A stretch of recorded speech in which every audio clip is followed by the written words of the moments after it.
Vidéo FAQ, donc arthrose L3, L4, L5, L5, S1. J'y arrivé. Comment on fait pour diminuer les douleurs? Eh bien, pas de chance. L'arthrose lombaire est un facteur de protection. Donc c'est une chose qui est bonne. Je vais m'expliquer. Donc les douleurs doivent être liées à une lombalgie, un lumbago, d'autres choses, des éléments intervertébrales. Donc en gros on a les vertèbres, une espèce d'anneau dans lequel passe la moelle épinière, une queue et des trucs sur les côtés, qui sont des petites articulations. Un dos, c'est un pivot 3 points, les vertèbres et 2 articulations derrière. Sur ce pivot, c'est des articulations de derrière qui vont s'user. Et en général, elles vont diminuer de hauteur. Parce que pour des raisons ou d'autres, ton disque va s'user. Donc entre 2 vertèbres, tu as un disque, le disque va s'user, son niveau va diminuer de hauteur, et c'est ça qui fait mal. Ça met en tension des ligaments qui sont dans les segments intervertébrales, entre les 2 vertèbres. Quelque part, comme là ça a perdu de la hauteur, derrière ça va être mis en tension, tu auras mal au dos. Et l'arthrose, au contraire, va permettre d'équilibrer le segment intervertébral. C'est-à-dire que plutôt d'être comme ça, ce sera comme ça.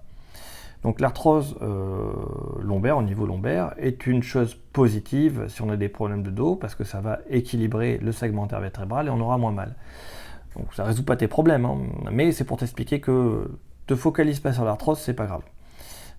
Par contre, tu vas avoir des lombalgies, des lumbagos, comme tout le monde. Si tu as de l'arthrose partout, c'est que tu as sûrement des petits problèmes à chaque étage vertébral. Et si on a des problèmes à chaque étage vertébral, souvent, c'est le manque de souplesse. Donc il va falloir que tu travailles ta souplesse lombaire.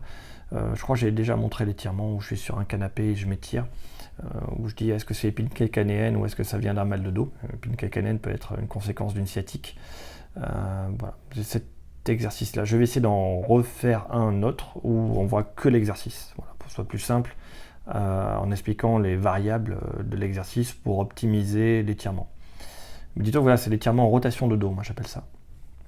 En faisant ça, déjà, tu vas relâcher des éléments du segment intervertébral et des douleurs et tes gènes vont diminuer. C'est-à-dire que tu as sûrement une pathologie chronique de dos, tu te blesses souvent le dos et ton dos est très raide. Donc il va falloir l'assouplir.